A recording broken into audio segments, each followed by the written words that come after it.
Now, what about emotional encouragement for your husband? Is that an essential part of most long-term marriages? Well, I think that's another very important part of this book. It's a biography on Gregory Peck, so I'm sure you'll find it. And what's interesting is his second wife, Veronique, the marriage that really worked, was always encouraging him. It seems he had black moods. At some point, his son had a gun go off and died. You know, whether it was suicide or not, who knows? But imagine the kind of encouragement and emotional support that anyone would have to give somebody if a child dies in that horrendous way. So yeah, that was what she was great at. And that's what you need to be great at too. It's not enough. None of these individual things are enough. It's just that if you have a wonderful understanding and you have great chemistry and you have terrific sex and you're peaceful and you're grateful and you're happy and you look good and you sound good, then who's not going to want to keep you around forever? Anybody. Oh, I love that. So be your ultimate best. Right, and don't do it for him, do it for yourself. That's the most important factor right there. Now, what about competition with other desirable women? Is that a factor? Well, here's the bad news. There are 5 million women right this minute, tonight, who would do just about anything to get your husband if he's a decent guy and has, you know, a job and looks decent and, you know, doesn't have strange addictions and what have you. So if he's a guy worth keeping for you, just know that there are 5 million other women. That's just a fact of life. You know, it's not like, don't tell me that, Susan, I can't handle it, or don't tell me that, Susan, it just upsets me. Well, you know, you have to play the game that's at hand. You can't play some, you know, fantasy football. This is the game at hand. You live in this world on this day, and you have this husband, and there are people that work with him at the office, which have the highest probability of affairs. And it's a very tricky thing, and you have a choice now. You can do what works, and you can be your most wonderful person, so he rushes home to be with you, or you cannot. Well, I'd like to be that person, but I'm not married. You are your most wonderful self all the time. You are. Yes, she is. So enjoy yourself first. Yeah, yeah. Now, I know that many women actually feel very upset about what you're saying, and they need to make the changes. They're upset about that. And so can you explain how important this is? Well, yeah, somebody said that to me today. Why do I have to make these changes? You don't. Unless you want to keep your marriage going. You know, if you don't want to keep your marriage going, you don't have to do anything you don't want to do. You can be annoyed, you can be aggravated, you can eat ice cream, you can scream, you can yell, you can refuse to have sex, you can do all this stuff. Believe me, I know plenty of women who've done that and they're divorced now, you know, or they're separated. So the only reason to do what works is because you said you wanted to prevent your husband from having an affair. Because you said you want to have a great marriage. Because you said you want to be a great example for your children. If you're going to be a great example for your children so that they can have a wonderful lifelong marriage, please know that children whose parents have stayed together have a much higher probability of staying together themselves. And that's just a fact. That's not right or wrong, that's just the truth. So do it for your children, do it for yourself, and if you do it well enough, he will start to notice and he will want to make you happier too. Just probably not in the first 5 minutes. It's a win-win all the way around. Now, what if a woman is actually feeling hopeless, helpless? Well, that's a luxury you don't have right now. You really don't. You don't have that luxury any more than if you lost a job and you needed the money to get a new job, you wouldn't have the luxury of feeling hopeless and helpless, would you? And the truth is that if you wanted to keep that job and you were qualified to do the job, if you allowed yourself to feel hopeless and helpless, that would be a good recipe to lose the job, right? So that is a dangerous behavior. Allowing yourself to fall down the slippery slope of these mood swings, hopeless, helpless, angry, demanding, freaking out, all of this. You simply can't afford to do it. If you want to keep a great marriage or attract a great marriage, keep a great job, attract a great job, raise happy and healthy children, hopeless and helpless is no longer an option. You have to drop it, you have to give it up. And again, as with everything in the show, if you need me to explain to you how you can do that, please let me know. In a 1-hour private consultation, we'll talk about what's been going on with you, and I'll teach you how to turn it around. And I really believe that everybody does want to be their highest potential self, Absolutely. Susan. So Absolutely. they need a little coaching to help them lift their spirits. Or a lot coaching. Well, we'll start with a little. But if you really feel hopeless, you're not going to feel, enlivened and thrilled and ecstatic in a short period of time. You're going to have to learn some new skills.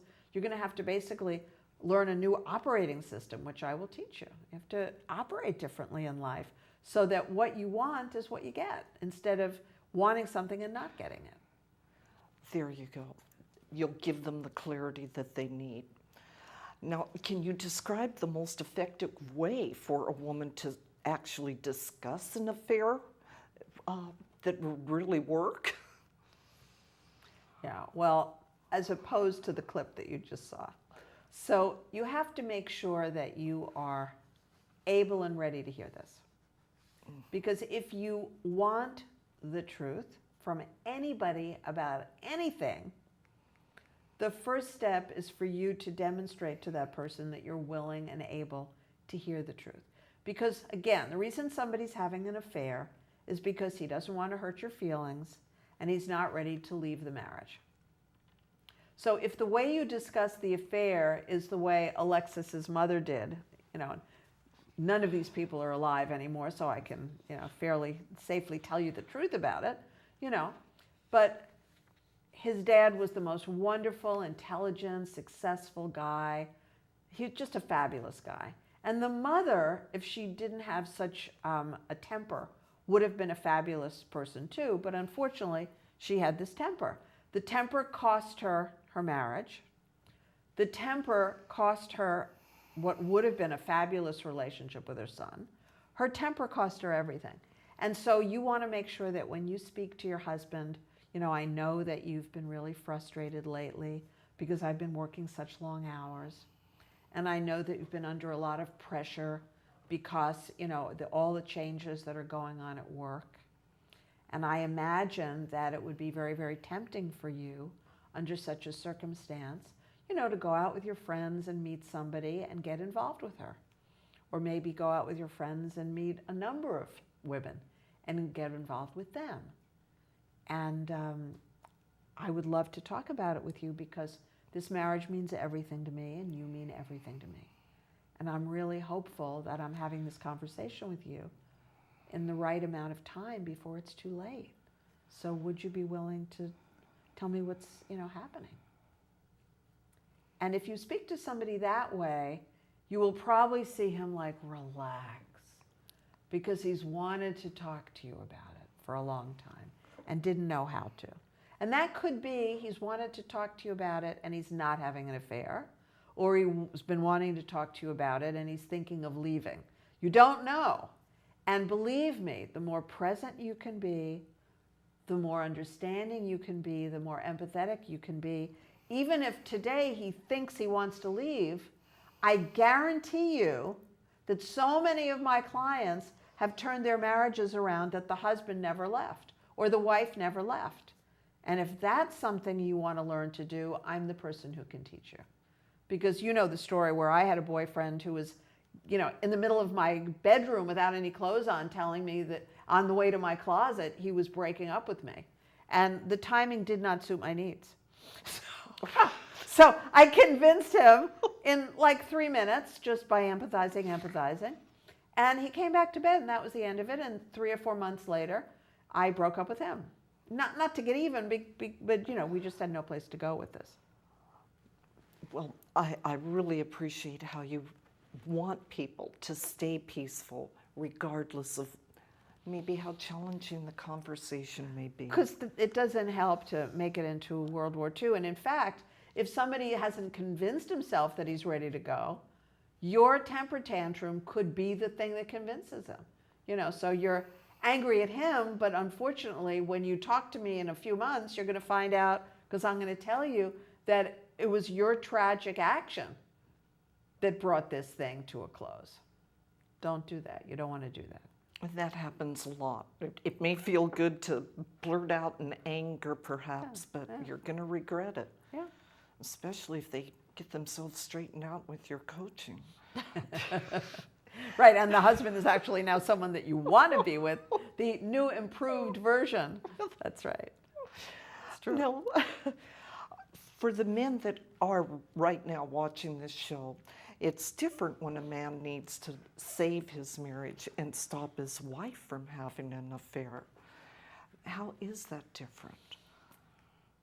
Ego. Men's egos are different from women's egos. I'm not saying it's a bad thing, and I'm only partly kidding.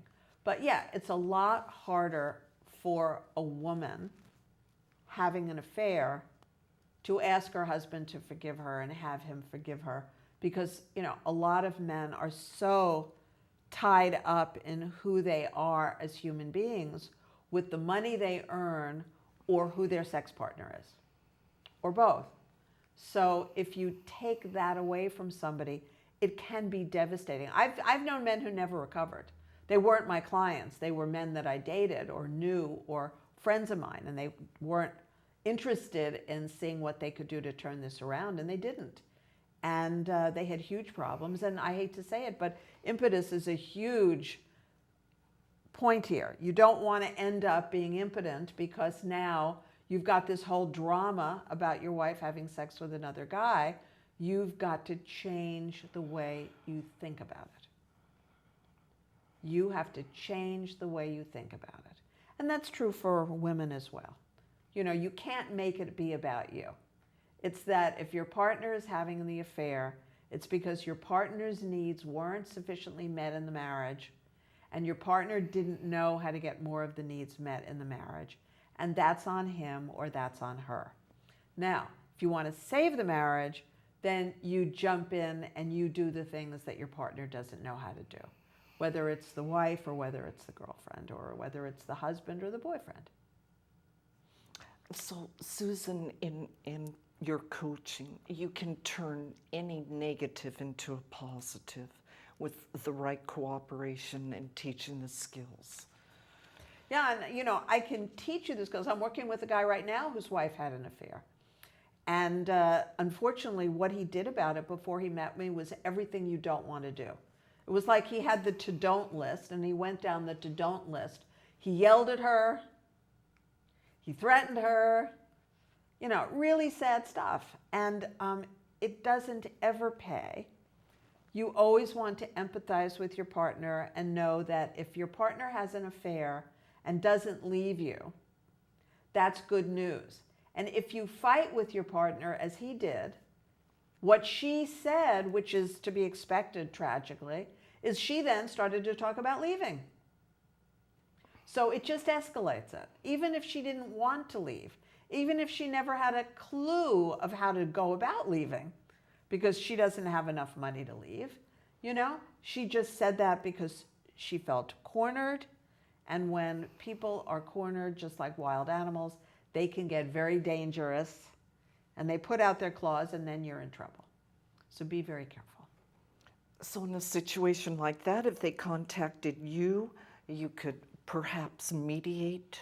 Well, I told him what to do so that nobody's going anywhere. Oh, good. I'm working with him, so I taught him how to handle it. Yeah, if he weren't my client and he preferred to have me mediate the divorce, Thank you. Yes, of course. I'm a certified divorce mediator. But if you're interested in reconciliation, I'd much rather teach you that. That's a lot more fun and makes a lot more sense. And you would enjoy that more too. I do. I hate, I hate seeing people who love each other get a divorce because neither of them has enough communication skills to create reconciliation. That's tragic to me. And that's really tragic. If you live in this country, you married because it was a love match. If you live in Saudi Arabia, not so much. So if you live in Saudi Arabia and the marriage doesn't work out, it was really very iffy in the beginning because it was not something that both parties entered into with the same level of joy and desire. But by the grace of God, we don't have that problem in this country. So in this country, if you're getting married, 90%, 98% of you did it because that person looked like a great candidate for a wonderful life. And then if you had skills, it turned out that way. And then if you didn't have skills, it didn't turn out that way. Either didn't have skills and chose the wrong partner, as I did, or didn't have skills and didn't know how to turn whatever was iffy about the partner around. So you have those choices. You really have choices. So I just thought of this. What about preventive complications? Learning the skills, learning the proper communication. I know you're really good at that for people to find the right one to make it work. That's right. I love it when I have sessions with people before they get married. I'm working with a few people right now who have just started dating somebody, and that's exactly what we're looking at. Is this person, based on the information we have so far, based on what we're verifying, is this person likely to be the best candidate and for a lifelong partnership? And there are a couple of items that I've observed that have me a little bit concerned, but I don't have enough evidence yet to say that I am concerned. I just have enough evidence to say I'm looking to see if there's a high probability that this woman will be a great partner for one of my clients, who is the most wonderful guy in the world. So that's what he deserves. And that's what excites you. It's for people to really be... to have a great, great life. That's the thing, is you've been through it all yourself. Now at a certain point in life where I am, you just want to give back and want everybody else to have a fabulous life. I want all of you to have a better life than I ever had, for sure, because I've got more skills now than I had when I was in my 20s, 30s, and 40s. A lot more skills. But that joyful attitude is so helpful, no matter what you're doing or whoever you're That's with. right. That's right. That's number 5. And just to repeat it, number 1, remember why he married you and do that. And that's all categories. Number 2, bring back the mind-blowing sex from your honeymoon. It was natural then. Now you've got to recreate it. Gratitude is the secret ingredient. Who doesn't enjoy hearing the words thank you? Who in this world doesn't enjoy hearing what a difference you've made in their lives? That's gratitude. Number 4 is teamwork, because a marriage is a team. A husband and a wife are a team. A family is a team. So it's not just baseball and basketball. It's a marriage and a family is a team.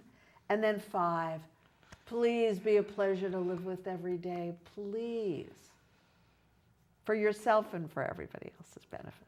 Perfect. Well, thank you. How encouraging, Susan. And I hope that there's some people that are convinced, if they're having some issues, that they can give you a phone call and really turn their life around into what they really want. Love, peace, joy. Yeah. Sex, appreciation. Financial security. And to share it with a loved one, yes. That's right. That intimate relationship. That's right. Well, so just don't let an affair destroy your marriage. And Susan does show us how to make these adjustments in just 10 minutes a day and every day, that you can transform your marriage and your life. So once again, you get a free 1-hour conversation with Susan to help you get started on this. It's a wonderful opportunity.